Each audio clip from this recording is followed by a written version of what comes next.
آج کے دور کا ایک بہت ہی حساس مسئلہ، اور میں سمجھتا ہوں کہ وہ اس اعتبار سے خطرناک ہے کہ لوگ اس کو اتنا محسوس نہیں کرتے. مطلب لوگوں کو یہ نہیں پتہ ہوتا کہ یہ مسئلہ کتنا خطرناک ہے، اس سے ایمان ضائع ہو سکتا ہے. جیسے اہل بیت کے بارے میں ہلکے الفاظ استعمال کر لیے، یا اصحاب رسول کے بارے میں معاذ اللہ استغفر اللہ کوئی برے الفاظ استعمال کر لیے. اسی طرح نبی کریم رؤوف رحیم علیہ السلام کے لیے ایسے الفاظ استعمال کر لیے کہ جن کو وہ اپنی طرف سے سمجھتے ہوتے کہ ہم نے ایسا کون سا کو بڑا برا کام کر دیا، کون سا ہم نے اللہ کی گستاخی کر لی ہے، یا کون سا ہم نے دین اسلام کو گرا دیا، وغیرہ وغیرہ. اس قسم کی وہ حجتیں پیش کرتے ہیں. اگر آج کی یہ ویڈیو آپ نے سماعت کر لی اور ان بہن بھائیوں تک پہنچا دی کہ جن کو آپ سمجھتے ہیں کہ یہ اللہ اور اس کے رسول کا پیغام پہنچنا چاہیے، میں سمجھتا ہوں بہت ساری باتوں کا حل موجود ہے اس ویڈیو کے اندر. آئیے میرے بہنوں اور بھائیوں، آپ یہ بات ذہن میں رکھیے گا کہ بہت سے ایسے معاملات ہیں کہ جن کو ابھی تک ہم سمجھ نہیں پائے. ان میں سے ایک مسئلہ ذہن میں رہے کہ اگر اہل بیت کی گستاخی کریں گے یہ بھی اللہ کی گستاخی ہے، اصحاب رسول کی توہین کریں گے یہ بھی اللہ کی توہین ہے، اور سرور عالم یعنی پیغمبر اسلام کی توہین بھی نعوذ باللہ استغفر اللہ کی توہین ہے. اگر آج اس ویڈیو کو کمپلیٹ سماعت فرما لیں تو الحمدللہ اس مسئلے کا جواب آپ کے پاس موجود ہوگا. سماعت کریے گا. مختلف کتابوں میں ان باتوں کو مختلف طریقے سے لکھا گیا ہے، اور شاہ ولی اللہ محدث دہلوی نے اپنی کتاب ازالۃ الخفا جلد 2 میں اس واقعہ کو موافقات عمر یعنی حضرت سیدنا عمر فاروق رضی اللہ تعالیٰ عنہ کی جو موافقات دربار الہی سے ہوئی ہیں ان میں اس کو درج کیا ہے، اور اس کے علاوہ بہت سی تفاسیر میں یہ واقعہ موجود ہے. تو ہوتا کچھ یوں ہے کہ سرکار دو عالم علیہ السلام کی بارگاہ اقدس میں بہت سے اصحاب اپنے دنیا کے سارے کام کاج چھوڑ کر صرف کلام ربانی یعنی اللہ تعالیٰ کا قرآن پاک سیکھنے کے لیے وہ در دولت مصطفیٰ پہ جلوہ گر ہوتے ہیں، یعنی وہاں رہتے ہیں ہر وقت. تو جو مل جاتا کھانے کے لیے وہ اس کو تناول کرتے، جو ان سرکار دو عالم کے غلاموں کو میسر ہوتا تو بڑے آرام سے شکر کے ساتھ وہ اپنا گزارا کرتے. ایک شخص وہاں گزرا، اس نے دیکھا کہ صحابہ رسول یوں اللہ تعالیٰ کا پاک کلام پڑھ رہے ہیں اور سرکار دو عالم علیہ السلام کا فیض جاری و ساری ہے.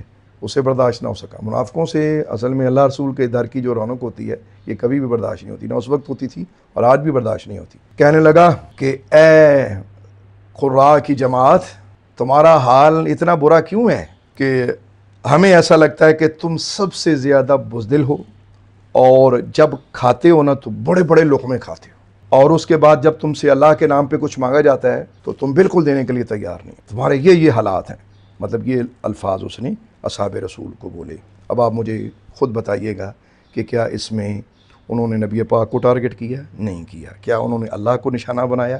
نہیں بنایا. کیا دین اسلام کو نشانہ بنایا؟ نہیں بنایا. کیا قرآن پاک کو نشانہ بنایا؟ نہیں بنایا. ایک ایسے الفاظ استعمال کیے جاتے ہیں نارملی کہ جو لوگ ایک دوسرے کے لیے آرام سے استعمال کر لیتے ہیں. حضرت سیدنا عمر فاروق رضی اللہ تبارک و تعالی عنہ تک یہ واقعہ پہنچا. محافظ مصطفیٰ، محافظ ناموس صحابہ اور غیرت و حمیت کا بادشاہ جناب سیدنا عمر رضی اللہ تعالیٰ عنہ، آپ سرکار تک جب یہ بات پہنچی تو آپ نے اس شخص کا پتہ پوچھا، اس کے گھر پہنچے، اسے گھر سے اٹھایا اور اس حال میں لائے کہ اس کے گلے میں ایک چادر ڈالی، اور چادر ڈال کر گلیوں میں گھسیٹتے ہوئے اسے دربار رسول میں پیش کر دیا. اور ابھی ساری بات بولنے ہی لگے تھے کہ نبی اکرم علیہ السلام نے اللہ کے قرآن کی یہ آیتیں سنا دیں جو آج ہم آپ احباب کی خدمت پہ پیش کریں گے انشاءاللہ تعالی. اور یعنی بات جو حضرت عمر فاروق بتانا چاہ رہے تھے تو دربار رسالت میں وہ آیتیں پہلے ہی اتر چکی تھیں. اللہ اکبر. ایک واقعہ آپ نے سماعت کیا. یہ شان نزول بھی ہے ان آیتوں کا اور ایک مستقل واقعہ بھی ہے. اب لگے ہاتھوں ایک دوسرا واقعہ یا دوسرا شان نزول کہہ لیں وہ بھی سماعت کریں. غزوہ تبوک سے واپسی پر نبی اکرم علیہ السلام نے اپنے اصحاب سے یہ ارشاد فرمایا کہ ایک ایسا وقت آئے گا کہ جب ہم یہ شام کے محلات کو فتح کر لیں گے. یہ ارشاد ہوا تو وہاں کچھ لوگوں نے آپس میں یہ باتیں کی. انہوں نے کہا ایتمع ھذا الرجل ان یفتح له قصور الشام، کہ یہ شخص یعنی سرکار دو عالم علیہ السلام یہ خواہش کرتے ہیں جو شام کے محلات ہیں وہ ان کے لیے فتح کر دیے جائیں گے. ہے ہاتھ یہ کیسے ہو سکتا ہے؟ یہ کتنی مشکل بات ہے یہ، یعنی ابھی ہم جنگ لڑ کے آئے ہیں اور یہ بڑی مشکل باتیں کر رہے ہیں۔ اب یہ جملہ انہوں نے بولا، اب آپ اس جملے پہ بھی غور کیجئے، کیا اس جملے میں کوئی ڈائریکٹ اللہ وحدہ لا شریک کو برا کہا گیا؟ نہیں کہا گیا۔ کیا ڈائریکٹ سرکار دو عالم علیہ السلام کی ذات پر کوئی بھیانک جملے کسے گئے؟ نہیں، لیکن یہ ایک بات کہی گئی کہ آقا کریم علیہ السلام نے جو پیشین گوئی فرمائی ہے اس کے بارے میں انہوں نے ہلکے الفاظ استعمال کیے۔ اب اس قسم کی باتیں کر کے وہ پرسکون طریقے سے ایک سائیڈ پہ جا رہے تھے، لیکن دل میں ڈر بھی رہے تھے کہ کوئی ایسی آیت نہ اتر آئے۔ تو سرکار دو عالم علیہ السلام ابھی اپنا سفر طے فرماتے ہیں کہ سیدنا جبریل امی حاضر ہوئے، عرض کی یا رسول اللہ، وہ فلاں آدمی جو چل رہے ہیں نا آپ کے قافلے میں، تو انہوں نے ایسے باتیں کی ہیں، تو اللہ کو یہ باتیں سخت ناپسندیدہ ہیں۔ اے حبیب کریم علیہ السلام انہیں طلب فرمائیے اور ان سے پوچھئے کہ انہوں نے یہ باتیں کیوں کی ہیں۔ تو سرکار دو عالم علیہ السلام نے انہیں بلایا، جیسے وہ حاضر خدمت ہوتے ہیں، ڈری ہوئی آنکھیں، سہمے ہوئے چہرے، اور وہ جو ڈر تھا، جیسے ہمارے ہاں آج کل ایک جملہ مشہور ہے کہ وہی ہوا جس کا ڈر تھا، اب یہاں بھی وہی ہو گیا جس کا ڈر تھا۔ وہ ڈر کس بات سے رہے تھے کہ کوئی ایسی صورت نہ آ جائے، کوئی ایسی آیت نہ اتر آئے ہمارے بارے میں اللہ کی طرف سے جو ہمارے چھپے ہوئے دل کے جو فتنے ہیں ان کو ظاہر کر دے۔ اللہ نے وہ ظاہر کیا، نبی اکرم علیہ السلام نے وہ الفاظ ان کو بتائے کہ کیا تم نے یہ کہا۔ اب انہوں نے جو آگے سے اپنا نقطہ نظر پیش کیا وہ قرآن پاک کی آیت کی صورت میں موجود ہے، اللہ نے جو فیصلہ فرمایا وہ بھی موجود ہے۔ اب یہ دو واقعات یا دو شان نزول آپ سمجھ لیں، آپ نے سماعت کیے، اب اللہ کے قرآن کی آیتیں سن لیں اور رب کا فیصلہ سن لیں، اور آج کے بعد اس ویڈیو کو سننے کے بعد کوئی شخص ہرگز اصحاب رسول، اہل بیت نبی یا سرکار دو عالم کے بارے میں ہلکے الفاظ استعمال کرنے کی سوچ بھی نہ رکھے، نعوذ باللہ۔ وہ اللہ کے قرآن کی آیتیں سنیے، فیصلہ آپ کے ہاتھ میں ہے۔ يحذر المنافقون ان تنزل عليهم سورة تنبئهم بما في قلوبهم قل استهزئوا ان الله مخرج ما تحذرون۔ منافقین خوفزدہ ہوتے تھے کہ کوئی ایسی صورت نہ اتر آئے کہ جس صورت میں ان کے دلوں کی کمینگی کا یا ان کے دلوں میں جو چھپے ہوئے فتنے ہیں وہ ظاہر ہو جائیں۔ منافقین ڈرتے تھے، اور اللہ پاک نے ارشاد فرمایا کہ تم فرماؤ کہ مذاق اڑا لو، بے شک اللہ اس چیز کو ظاہر کرنے والا ہے جس سے تم ڈرتے ہو، یعنی جس چیز کا تمہیں ڈر ہے نا وہ ہونے والا ہے۔ پھر آگے ارشاد ہوا وَعَلَا إِن سَأَلْتَهُمْ لَيَقُولُنَّ إِنَّمَا كُنَّا نَخُوضُ وَنَلْعَبُ قُلْ أَبِاللَّهِ وَآيَاتِهِ وَرَسُولِهِ كُنتُمْ تَسْتَهْزِئُونَ۔ اور اے محبوب اگر آپ ان سے پوچھیں تو کہیں گے ہم تو صرف ہنسی کھیل کر رہے تھے۔ تم فرماؤ کیا تم اللہ اور اس کی آیتوں اور اس کے رسول سے ہنسی مذاق کرتے ہو؟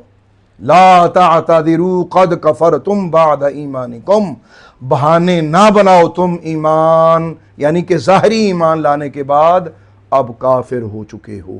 ان نعفو عن طائفۃ منکم، اگر ہم تم میں سے کسی کو معاف کر دیں، نعذب طائفۃ، اور کسی دوسرے کو عذاب دیں، بانہم کانوا مجرمین، کیونکہ وہ مجرم ہیں۔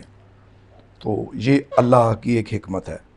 اب آپ نے یہ آیات سماعت کر لیں، یہ تیسری آیت میں تھوڑا سا ایک آخری جملہ ہے، اس کی بھی وضاحت کر دیتا ہوں۔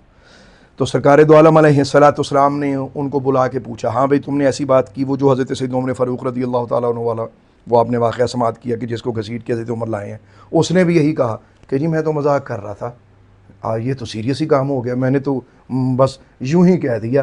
اچھا، اسی طرح یہ جو غزوہ تبوک میں یہ جو لوگ باتیں کر رہے تھے، یہ 3 لوگ تھے، مختلف روایات میں مختلف لوگوں کا ذکر ہے، تفاسیر بڑی پڑی ہیں، اہل علم اس بات کو جانتے ہیں کہ جب ان سے پوچھا گیا کہ بھی تم نے یہ باتیں کیوں کی ہیں، تو انہوں نے کہا کہ جی ہم نے تو یوں مذاق کیا تھا، یہ سنجیدگی سے تو تھوڑا ہم نے کوئی یہ کچھ کہا، ہم کیسے ایسی باتیں کر سکتے ہیں، مختلف قسم کے عذر پیش کیے۔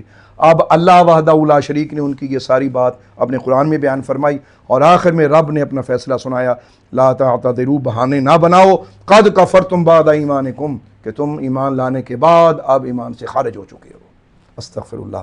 اور پھر بعد میں یہ جو فرمایا گیا کہ کسی کو عذاب دیں، کسی کو معاف کریں، مطلب ان کے جرم کی سزا دیں، تو اصل میں یہ 3 لوگ تھے ایک روایت کے مطابق، 2 اپنی بات سے نہ پیچھے ہٹے، تو وہ اللہ وحدہ لا شریک کے عذاب و عتاب کا ان کو سامنا کرنا پڑا۔ ایک شخص نے توبہ کر لی تھی صدق کے دل سے، یہ بڑی تفصیل سے واقعہ موجود ہے۔ تو میرے بھائیوں اور بہنوں، آپ احباب نے یہ بڑی تسلی سے اس ویڈیو کو سماعت کیا۔ یہ ویڈیو ایک رول ہے، آپ سمجھیں کہ ایک قانون ہے۔ اللہ وحدہ لا شریک نے جو ریڈ لائن کھینچی ہوئی ہے، یہ وہ ہے، اس کو جو بھی چھوئے گا اس کا انجام برا ہوگا۔ لہذا آج سے طے کریں کہ کسی صورت میں صحابہ رسول، اہل بیت نبوت یا سرکار دو عالم یا اللہ کے دین کے ساتھ کبھی بھی کسی قسم کا ٹھٹا مذاق، ہلکا بول ہرگز نہیں کریں گے۔ اللہ تعالی ہم سب کو راہ ہدایت پہ کام رکھے، آمین۔